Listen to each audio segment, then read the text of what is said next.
Eu diria que o conceito de liberdade é um dos mais passíveis de inúmeras interpretações em toda a história da filosofia, em toda a história do pensamento.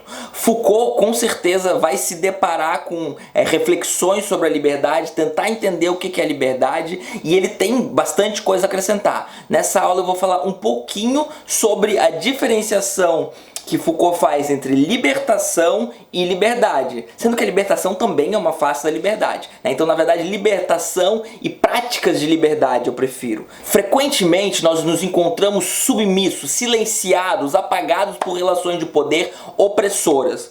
Qual que é a primeira coisa que a gente precisa fazer? A gente precisa se libertar dessas relações de poder. Então, se você está sendo escravizado, você precisa, a primeira coisa, a coisa mais central é você deixar de ser escravo. Isso é uma concepção, isso é uma prática de libertação. Isso é você se libertar de algo. Então, se existem leis opressoras, leis que, por exemplo, criminalizam a homossexualidade, não deixam as mulheres ou os negros votarem, leis que fazem com que a plebe pague os impostos e sustentem a riqueza dos nobres e do clero, então a gente precisa se libertar dessas relações opressoras que não nos permitem nem pensar em emancipação, nem chegar em condição de emancipação. Às vezes a ideia de emancipação nem chega na gente porque a gente não tem a consciência, a educação necessária para pensar em emancipação. Então é preciso de libertação. Esse é um conceito muito importante.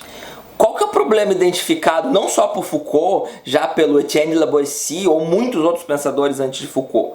Muitas vezes as pessoas que estão em práticas opressoras, sendo oprimidas por elas, ao se libertarem, não entendem a libertação como ir muito além. Muitas vezes a libertação é apenas ser incluído nessas práticas já opressoras. Então, um escravo, por exemplo, ele pode se libertar, ser assimilado pelo sistema e continuar oprimindo, por exemplo, as mulheres. Ou vice-versa, né? Liberta as mulheres, dá voto para elas e elas continuam em relações que oprimem os negros, ou qualquer outro grupo que é escravizado por qualquer outro motivo, porque a história tá cheia de motivos, né? Cheia de grupos oprimidos também. Então, né, os homossexuais, você pode então sair do contexto de opressão do patriarcado, opressão de gênero, mas manter as relações de opressão de sexualidade, oprimir homossexuais, ou né, mulheres que oprimem negros, ou negros que oprimem mulheres, homossexuais que oprimem pessoas pobres, ou enfim, a quantidade de opressão, né? O fato de você estar numa condição opressora não garante que você também não esteja numa condição de quem oprime, né? Você pode estar na condição de oprimido, de opressor,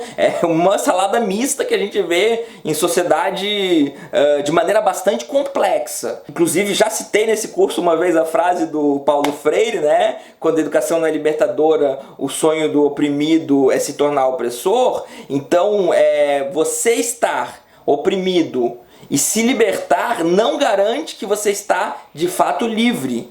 Você ainda pode estar envolvido em práticas opressoras, numa estrutura opressora, então precisa de algo mais. Falar de liberdade é falar desse algo mais, que Foucault vai chamar de liberdade, que Foucault vai chamar de práticas de liberdade. Então passa a ser necessário criar novas práticas sociais a partir de práticas de liberdade. O Foucault ele vai dizer isso num contexto já dialogando um pouco com a questão dos homossexuais. Lembrando que Foucault era homossexual. Então, por exemplo, muitas vezes uma necessidade da libertação lá, de sair de uma prática opressora, que os homossexuais ganhem o direito de se casarem. Muitos homossexuais vão lutar por isso. Porém, o que Foucault vai dizer? Não adianta nada você ganhar o direito de se casar e reproduzir o mesmo modelo da sociedade burguesa, de casamento, de amor, de práticas, sem repensar como funciona a liberdade. Você só vai ser incluído na sociedade que agora te deixa casar. Ok, isso é um avanço. Foucault jamais vai negar que é um avanço. Foucault não era contra o casamento entre homossexuais, mas nunca se casou. Na verdade, manteve uma relação não monogâmica durante muitos anos. Estava tudo certo. Depois, mais pra frente, outra aula a gente vai falar sobre isso de maneira mais profunda. O o que Foucault está dizendo? Ele está dizendo que, além de se libertar de um poder opressor, os homossexuais têm que encontrar novas formas de se relacionar. Essas novas formas, essa busca por novas formas, Foucault vai chamar de prática de si. Vamos citar ele em O Uso dos Prazeres. Deve-se entender com isso práticas refletidas e voluntárias através das quais os homens não somente se fixam regras de conduta, como também procuram se transformar, modificar-se em seu ser singular e fazer de sua vida uma obra que seja portadora de certos valores estéticos e responda a certos critérios de estilo. Essas artes de existência, essas técnicas de si, perderam, sem dúvida, uma certa parte de sua importância e de sua autonomia quando, com o cristianismo, foram integradas no exercício de um poder pastoral e, mais tarde, em práticas de tipo educativo, médico ou psicológico. Tem alguns conceitos que a gente não trabalhou ainda, né? Poder pastoral, etc. O que é interessante é a gente focar nas técnicas de si ou nessas artes de existência. Então a ideia de que a sua existência, a sua liberdade pode ser encarada como uma arte que pode ter inclusive um valor estético.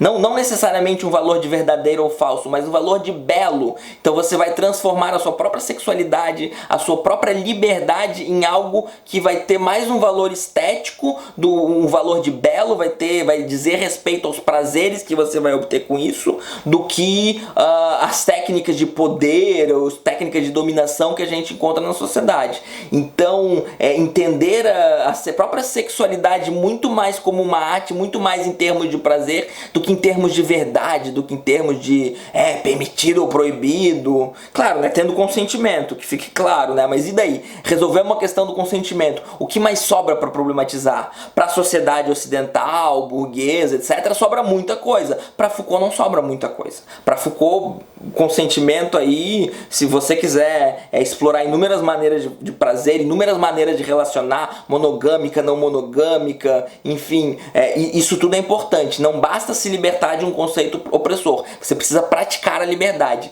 e fazer artes da existência, técnicas de existência para viver de maneira diferente, criar novas formas de se relacionar, que foi exatamente o que ele fez na vida dele, que a gente vai ver mais pra frente. Ele vai dizer que você não cria absolutamente do nada isso, a gente encontra na cultura, os gregos tinham essas artes de existência, o cristianismo, de certa forma, Foucault vai ver como alguém que abafa um pouco isso, embora também em alguns momentos ele cite essa questão das artes da existência no próprio cristianismo, é uma formulação específica, um contexto específico do cristianismo já bem mais avançado, que ele vai chamar de poder pastoral, que isso surge, tá? Mais pra frente eu vou dar um curso sobre Vigiar e Punir, onde eu vou tratar inclusive antes do Vigiar e Punir do conceito de poder pastoral com bastante calma, então não fiquem ansiosos, tá? Mas enfim, por enquanto eu preciso citar o conceito sem explicá-lo com a devida clareza, porque isso denotaria mais de uma aula, inclusive. Então, o contexto em que Foucault estava vivendo, tinha uma organização de homossexuais chamada Arcadie, que tinha revista, tinha clube, etc.,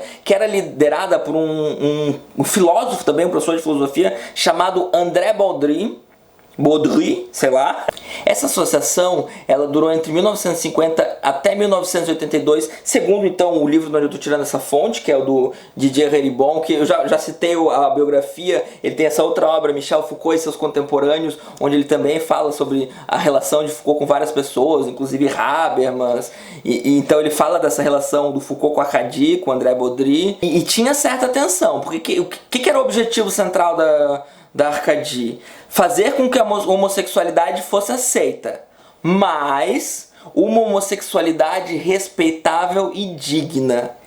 Isso para Foucault é bastante problemático. A ideia de que para ser legítima precisa se inserir nos termos, nos conceitos de respeitabilidade e dignidade dessa própria sociedade que condena a homossexualidade. Então Foucault vai escrever eventualmente um artigo para o Libération, assinado sobre um pseudônimo, chamado O Adeus do Profeta, onde ele chama a Arcadie de um movimento populista e acusa a loucura profética de Baudry. Ele vai dizer que seria fazer com que a homossexualidade fosse aceita pelos valores que as condenam. Então tem algo errado para Foucault. O Arcadie luta pela libertação, luta por certas para acabar com certas condições de opressão dos homossexuais, mas não luta por práticas de liberdade. E deixa também algumas opressões dos homossexuais, deixa elas intactas, né? Então não existe essa prática de liberdade na Arcadie que o Foucault gostaria. A ideia de que você precisa responder aos seus opressores e se comportar como eles gostariam que você se comportassem é algo que dava frio na espinha de Foucault. Respeitabilidade, dignidade já é certa reivindicação do poder opressor para fazer as pessoas se comportarem como eles querem. Se tem consentimento entre pessoas adultas, tá tudo certo, qualquer sexualidade. Então se Foucault era sadomasoquista, era homossexual, vai ter aula sobre isso. Então tem essa necessidade de práticas de liberdade, não adianta só se libertar. Então, terminando, na verdade é preciso que o povo seja pecador para ser necessidade de um profeta. É preciso que você aceite a ideia de pecado, a ideia do sexo como pecado para que exista um profeta, para que exista essa dignidade da sexualidade. Foucault não acredita nisso. Pessoal, não se esquece, dá aquele curtir, compartilha, se inscreve, vamos ter muito Foucault pela frente.